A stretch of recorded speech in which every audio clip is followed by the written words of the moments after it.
ఆధ్వర్యంలో Congress party PCC అధ్యక్షురాలు YS Sharmila Reddy గారి ఆదేశాలతో తర్వాత కిసాన్ కాంగ్రెస్ చైర్మన్ కామన ప్రభాకర్ గారి ఆదేశాల మేరకు ఈరోజు ప్రెస్ మీట్ పెట్టడం జరిగింది. ఈ ప్రెస్ మీట్ ఉద్దేశం ఏంటంటే మన భారతదేశ ప్రధానమంత్రి నరేంద్ర మోడీ గారు మన కర్నూలు జిల్లాకు చేస్తున్నందుకు ఆయన ఈ జిఎస్టీ విషయంలో చాలా ఘోరంగా విఫలమైనారు. గడిచిన 8 సంవత్సరాల జిఎస్టీ ప్రజల మీద సామాన్య మధ్యమిక ప్రజల మీద జిఎస్టీలు బాధించి తర్వాత ఈ జిఎస్టీ తగ్గించామనే ఉద్దేశంతో ఈ రాష్ట్రానికి వచ్చి సంబరాలు చేసుకుని వస్తున్నారు ఆయన. తర్వాత ఇదే ప్రధానమంత్రి గారు 2014లో తిరుమల తిరుపతి దేవస్థానం సందర్శించినప్పుడు ఆయన అక్కడ ప్రత్యేక ప్యాకేజ్ ఇస్తాము కర్నూలు జిల్లాకు అని చెప్పేసి కూడా అన్నారు. రాయలసీమ తర్వాత ఇదే తరహాలో బుందేలు స్పెషల్ ప్యాకేజ్ ఇస్తామని చెప్పేసి కూడా ఆయన అన్నారు. కానీ ఇవన్నీ నెరవేర్చలేదు, మరియు చేయలేదు.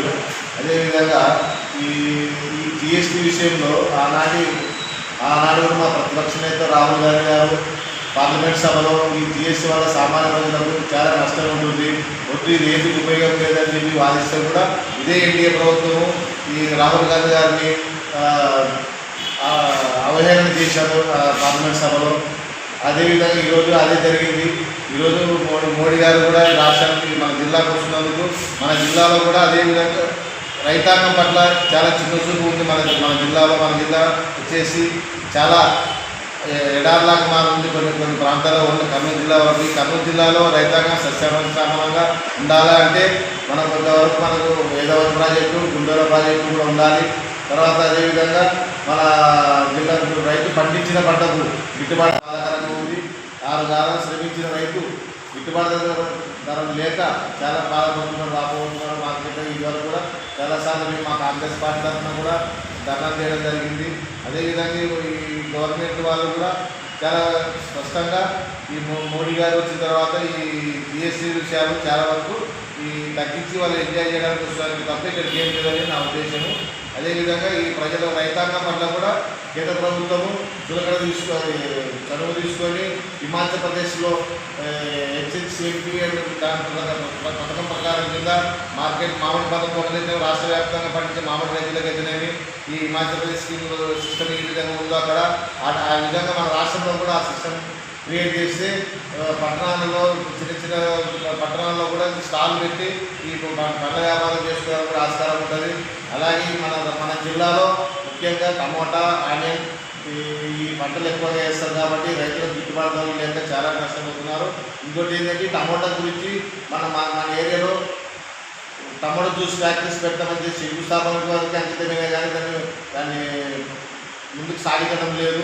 అవి కూడా ఇవన్నీ రావాలని కోరుచున్నాము.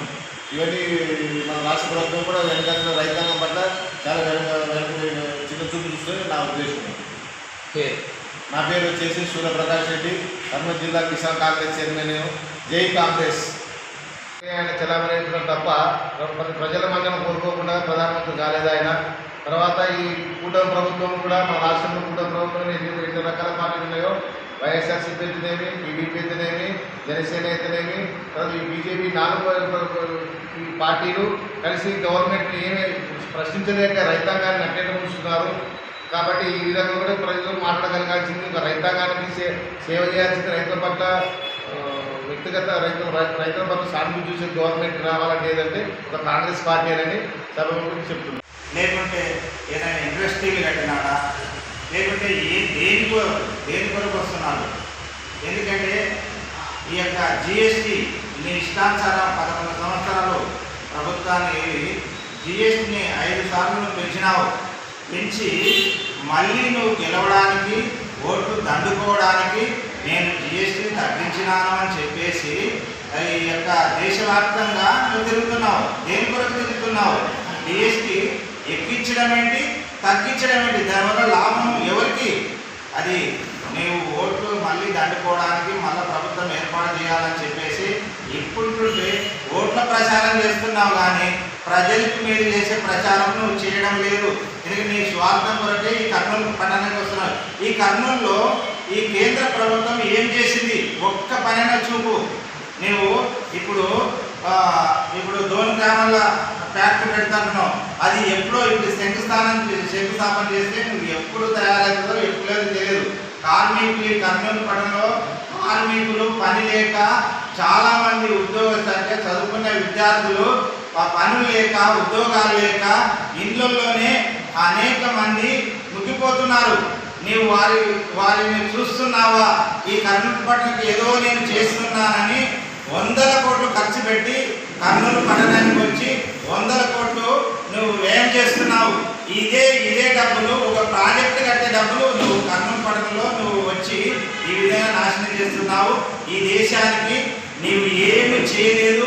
ఒక నేషనల్ రోడ్ వేయలేదు, ఇండస్ట్రీలు కట్టలేదు, ప్రాజెక్టులు కట్టలేదు, ఈ దేశ ప్రజలకి ఏమి చేయలేదు. నేను గెలవాలా అనే ఒక కాన్సెప్ట్ మీదే ఈ దేశంలో నువ్వు తిరుగుతున్నావు. కానీ ఇక ప్రజలకు చేసే మేలు ఎలాంటివి లేవని కూడా మేము ఐఎన్టీసీ తరఫున నిన్ను ఖండిస్తున్నాము. నీవు ఈరోజు జరగబోయే ఆ యొక్క బహిరంగ మీటింగ్లో ఈ కర్నూలుకు ఇదో నేను చేసినానిదని నీవు గుండె మీద చేసుకొని చెప్పు. అది చెప్పేటట్టు అయితేనే నీవు కర్నూలు పట్టణంలో నువ్వు బహిరంగ సభ జరపాలి. కానీ నీవు చెప్పలేని వాడవైతే మోసుకొని తిరిగి నీవు వెళ్ళిపోవాలని మేము కార్మికుల తరఫున నిన్ను కోరుతున్నాము. ఇటువంటి సౌకర్యమైన రాజకీయం చేయకుండా ఉండాలని కోరుకుంటూ ఈ అవకాశం ఇచ్చిన పెద్దలందరికీ ధన్యవాదాలు తెలుపుకుంటున్నాము. జై ఐఎన్టీసీ, జై కాంగ్రెస్. మన జిఎస్టీ 2016 సంవత్సరంలో 16 సంవత్సరంలో జిఎస్టీ ప్రారంభం జరిగింది. ఆనాటి నుంచి నేటి వరకు కూడా ప్రజలకు ఎంతో మేలు చేస్తామని చెప్పి తీసుకొచ్చినటువంటి జిఎస్టీ ఫార్ములాను దాన్ని ఏమాత్రం కూడా ప్రజలకు ఏమాత్రం కూడా ఉపయోగపడలేనటువంటి పరిస్థితి ఉంది. ఆ రోజు రాహుల్ గాంధీ గారు పార్లమెంటు సాక్షిగానే చెప్పినటువంటి సందర్భంలో అవహేళన చేసినటువంటి సందర్భం ఉంది. జిఎస్టీ వల్ల ప్రజలకు ఉపయోగపడుతుంది అని చెప్పి వీళ్ళు ప్రజల్లోకి తీసుకెళ్లారు. కానీ ఏమాత్రం కూడా ఉపయోగపడలేదు. రాహుల్ గాంధీజీ ఆ రోజు చెప్పారు, దీనివల్ల ప్రజలకు నష్టం వస్తుందే తప్ప వ్యాపారస్తులు బాగుపడతారే తప్ప ప్రజలకు ఏమాత్రం కూడా ఉపయోగపడదు అని చెప్పి ఆ రోజు రాహుల్ గాంధీ గారు అంటే రాహుల్ గాంధీ గారిని అవహేళన చేసినటువంటి ఇదే పార్లమెంట్లో ఈ ఎన్డీఏ ప్రభుత్వము అవహేళన ఎంతవరకు సమంజసమో